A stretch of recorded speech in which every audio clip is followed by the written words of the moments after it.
Sometimes help comes quietly, like morning fog, not loud like thunder, but with the soft sound of leather, and a promise that someone will stay. The road stopped in dust and quiet. There were no signs for the turn. Just two tilted fence posts with no gate, and a path so small it disappeared between dying bushes. The wind blew all morning, and by afternoon the sun looked faint behind a curtain of yellow dust. It wasn't a place you'd find by accident.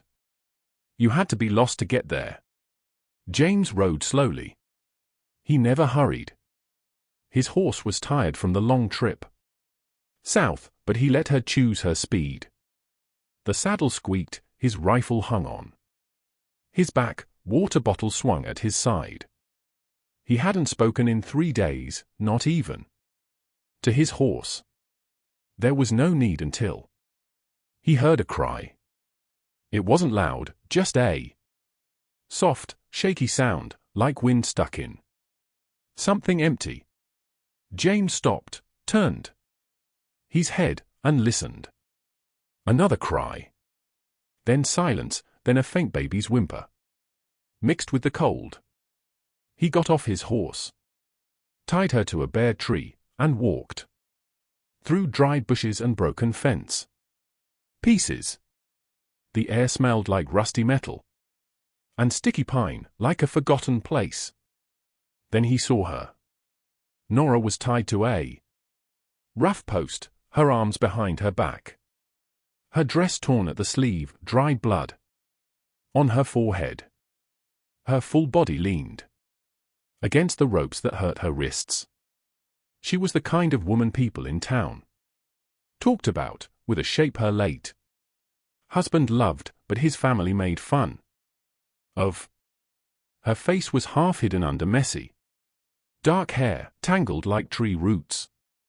She didn't look at him or move. Her eyes were open, empty like the evening sky. At her feet, wrapped in an old horse blanket, was a baby.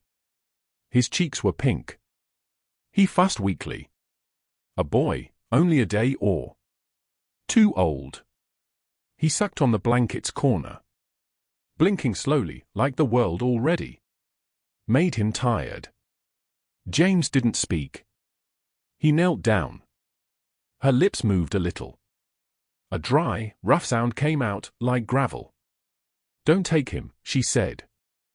He took his hunting knife, moved slowly, and cut the ropes on her wrists. Her hands fell like heavy rocks. She wobbled, then fell. And he caught her. She felt soft but light from hunger and tiredness. Her body shook against his chest. He looked down the hill. There was an old house, half fallen down, with faint smoke in the chimney. No one was there now, but they had been. The ropes were too new. Footprints in the mud showed a story of hurt. James picked up the baby first. He put the child in his saddle blanket and tied it gently around his chest. Then he lifted Nora, one arm under her knees, one behind her back, carrying her like something fragile toward his horse. "You're coming with me," he said, not loud, but steady, like a promise. She didn't answer, but her fingers weakly held his shirt. The ride back was slow. He walked the horse to keep the baby from bouncing. Nora's head rested against his chest once, and he pulled the blanket tighter. Snowflakes started falling again. Big ones that stuck to eyelashes and slipped into coats. By the time they reached the cabin, the sky was dark. It wasn't a big place, just one room with a stove in the corner and a bed by the window. James kicked the door open with his boot and carried her inside. The warmth felt soft and real. The baby cried louder now, waving his tiny fists, hungry. James moved quickly but quietly. He laid Nora on his bed, checked her for injuries. She had more bruises than cuts. Her ankles were sore from ropes. One eye was starting to swell. Her dress was torn near the top, but he looked away politely. He covered her with a quilt his mom made long ago. Then he built the fire bigger, boiled water, and took out the last of the goats' milk from a can. He mixed it with rainwater and warmed it in a small jar. The baby drank fast, his little mouth moving quickly, eyes closing. Only when the baby slept did James sit back. He didn't sleep that night. He sat by the fire, watching her breathe. He didn't know her name or story yet, but it didn't matter. He remembered the look on her face when he found her. Not scared, not ashamed, just given up. Like she didn't expect to be saved. In the morning, she moved, groaned once, and turned her head toward the baby's cradle, made from his old shirt. Her eyes opened, brown like river water, soft despite everything. She looked at him. He was kneeling nearby, still in yesterday's clothes, hair wet from melted snow. She looked around the room slowly, like waking into a new life. "You didn't leave us," she whispered. He shook his head. She tried to sit up and winced. Her voice broke. "They said this baby isn't theirs. They said I was with another man behind my husband's back. They said I'm not worth feeding us both." James didn't answer. He dipped a cloth in warm water and gave it to her. She pressed it to her swollen cheek with shaky hands. Then she looked at him fully. "You're not scared of what people say, taking in a woman like me, with a baby they say has no real name?" James tilted his head. "You're safe. That's all that matters." Her eye softened, like she couldn't believe it. He didn't ask more, just stood, added wood to the fire, and set out bread on a tin plate. She watched him move, like a man who'd been alone too long but hadn't turned mean. His silence wasn't harsh. It was soft, like snowfall. Her voice was quiet. "My name's Nora." James turned, nodded. She looked at the fire, not him. "I don't know how to thank you, mister." He looked away as he answered. "James, that's all. No last name, no town, just James." The quiet grew. Then the wind shifted, blowing snow against the windows like soft whispers. Trying to get in. The fire stayed lit for the 6 days since James brought her in. He got up before the sun and added wood. In the early morning light, he stirred the fire at dusk. He fed it between chores, without being asked. Nora noticed, though. He never talked about it, just as she noticed he stepped outside when she needed to feed the baby or change her torn dress, giving her space like it was special. Their silence wasn't uncomfortable. It was careful, like too many words might break the peace.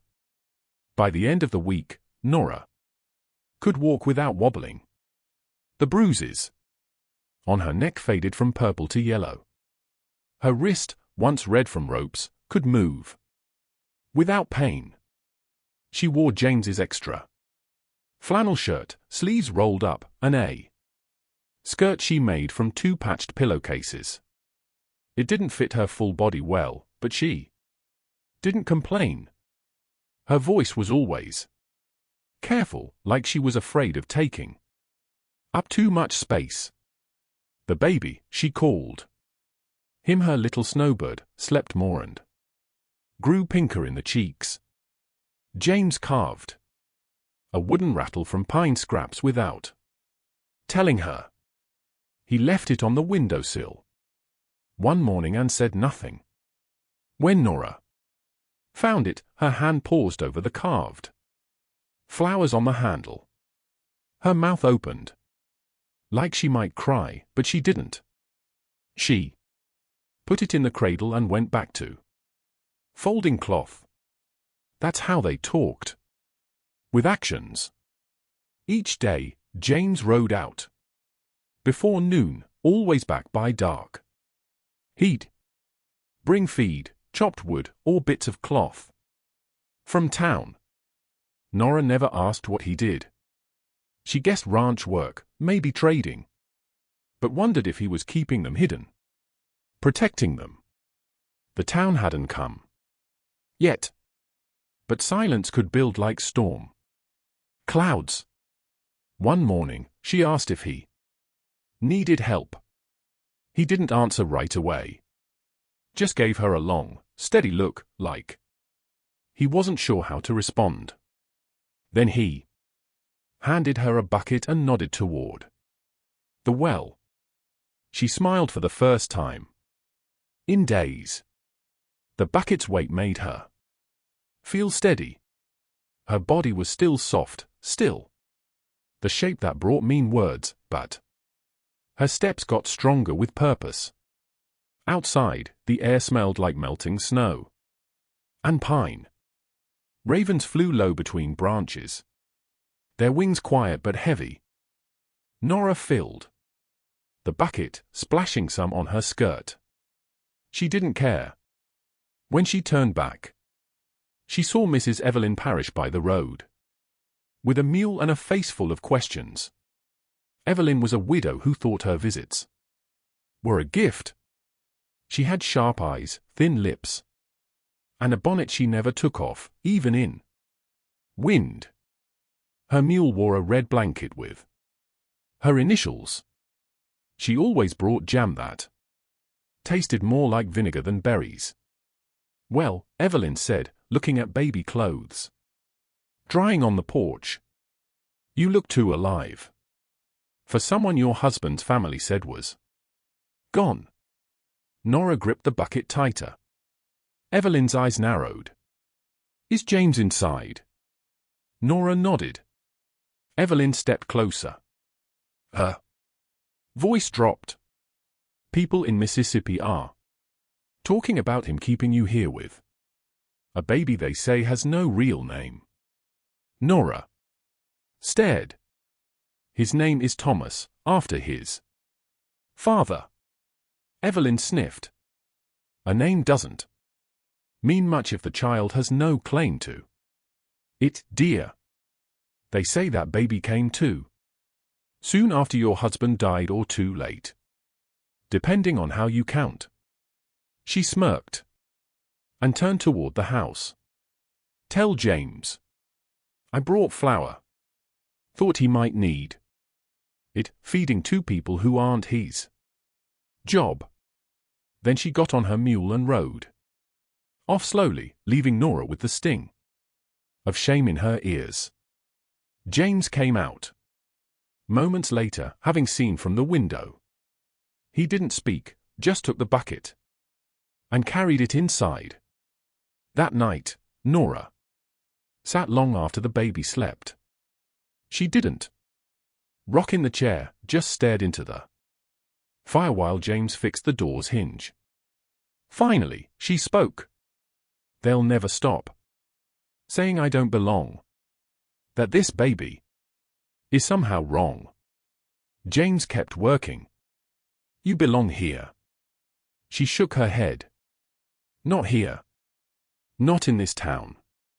Not anywhere. They look at me and see a woman too big to be wanted, too poor to be respected, too hurt to be believed.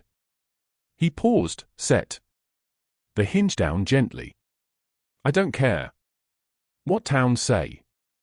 Her hands balled into fists. You don't know what it's like to be called a liar about your own child. To have them say he's not legitimate because they can't believe any man would want me. James looked at her. In a slow, calm voice, he said, I know what it's like to be alone so long you forget your own name. She looked up. I know what it's like to have people point at your silence and call it wrong, he said. To be stared at like a question no one once answered. The fire crackled. I've never raised a baby, he said, nodding toward the cradle. But I know he's not a curse. And I know you're not what they say. His eyes were steady. James reached into his coat and slid a jar of sweet cream across the table. I heard you missed it, he said softly. Nora pressed her lips together. She didn't cry, just nodded and took the jar like it was precious. 3 riders came up the trail on a Tuesday morning when the fog still hung on the pines like secrets. Nora saw them first, standing at the kitchen window with a cloth in her hands. 3 men on horses, hidden by fog. One wore a brown coat she knew. Her brother-in-law, Matthew. The others were cousins, tough men with scarred hands and cold eyes, all with rifles. She dropped the cloth. Her hand shook. The baby stirred, feeling her fear. James stepped onto the porch before they reached the gate. He didn't take his rifle, just leaned against the post, arms crossed. He was like a wall, quiet and strong. The men stopped 10 steps away. Matthew spat in the dirt, his eyes finding Nora through the window. That woman inside belongs to our family. And that child she's claiming carries our blood. James didn't move. That's so. Matthew's jaw tightened. We don't want trouble. We just came to take what's ours. She's not yours, James said, calm as frost. She's not a thing to claim. She was married to my brother, Matthew growled. And that kid's got his last name. If it's even his, then your brother should have stayed alive, James said. A pause.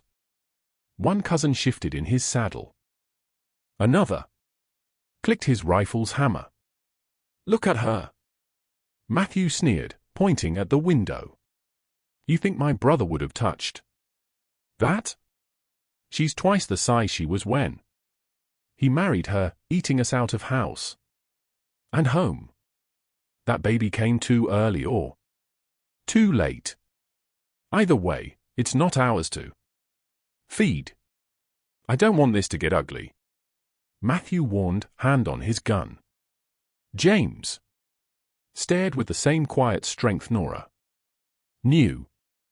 Neither do I. Another pause. Then James stood straight, walked toward them. No gun, no anger, just steps heavy with purpose. Ride down this hill now, he said softly, or I bury 3 men before supper. The wind blew dry. Matthew hesitated, looked at Nora in the window. His lips curled. She ain't worth it. Rancher. Women like her ruin good men. She'll run off with the first man who'll have her, leave you with another man's child. James didn't blink. She's more woman than you'll ever be, man. That was it.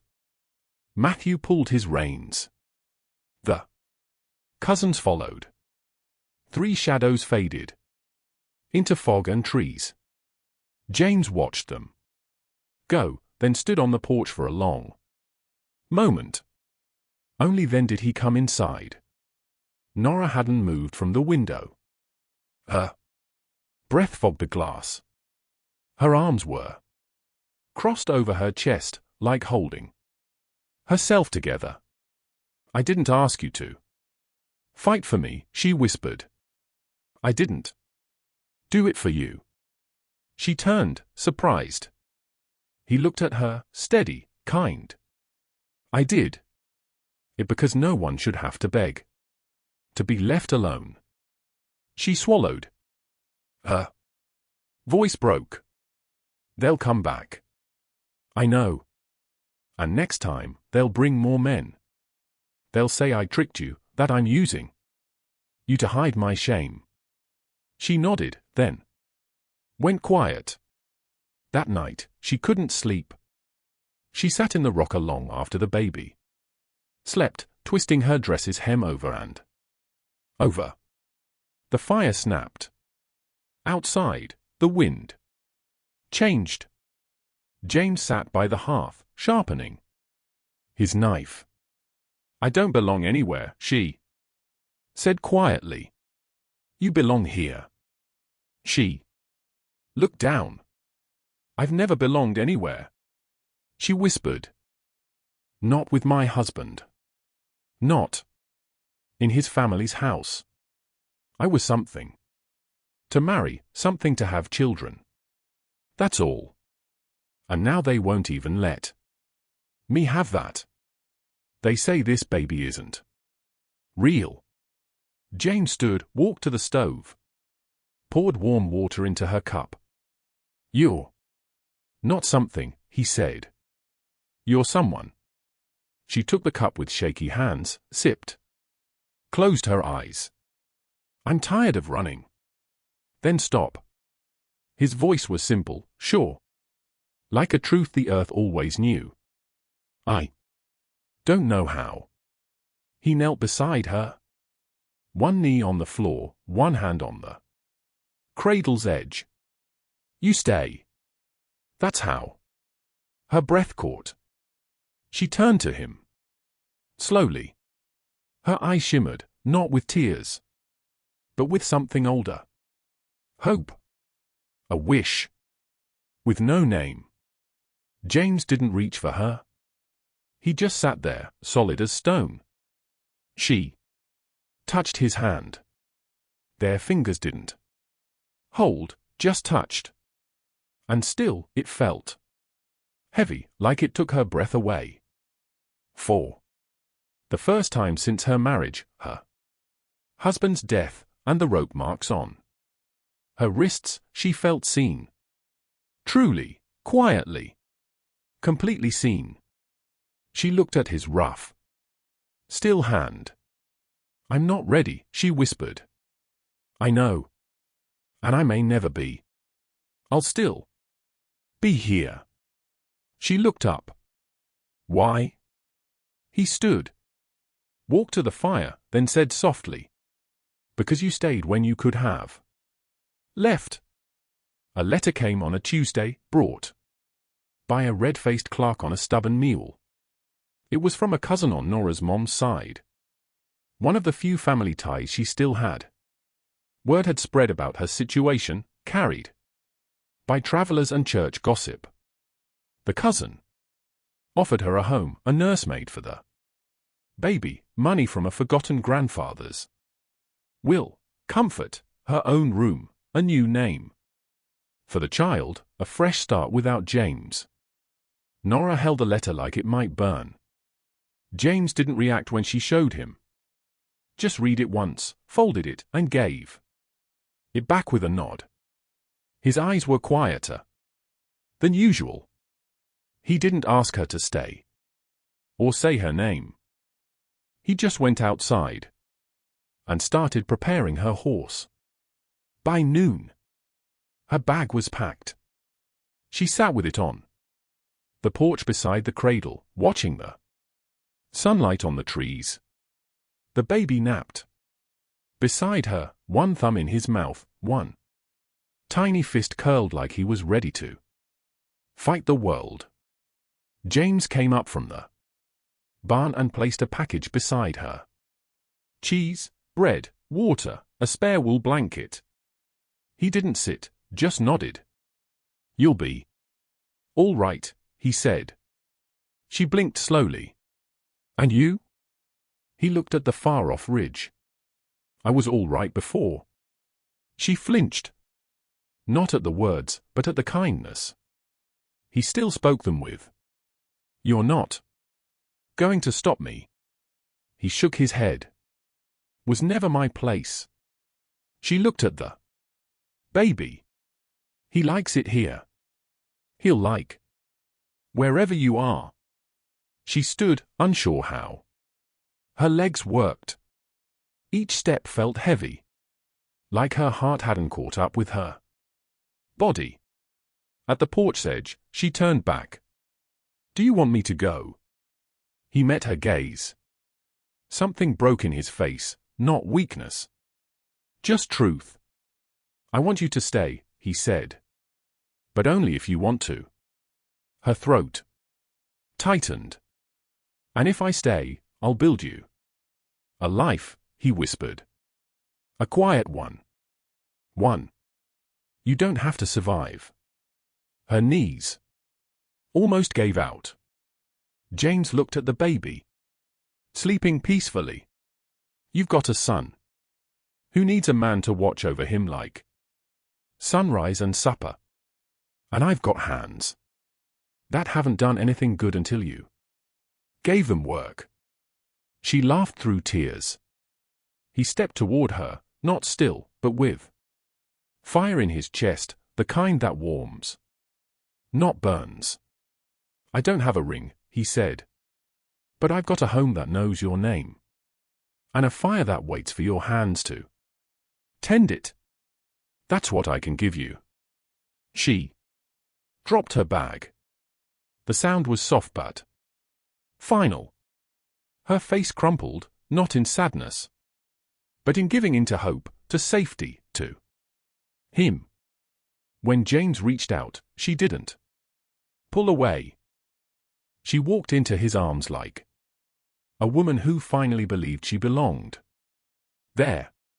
He held her, not tight, but fully, like he was making room for every part of her. The broken parts, the strong parts, the part still learning to breathe. The baby stirred, blinking up at the world with wide eyes, not knowing yet that people leave. But this time, no one left. The wedding happened 3 days later. Mrs. Evelyn Parrish came, half to complain, half to see for herself. She brought pickled beets and a look that said, "I told you so," though she hadn't. The preacher was old and hard of hearing. He asked Nora to speak louder twice, and she did, with a shaky voice that finally knew what it meant to promise.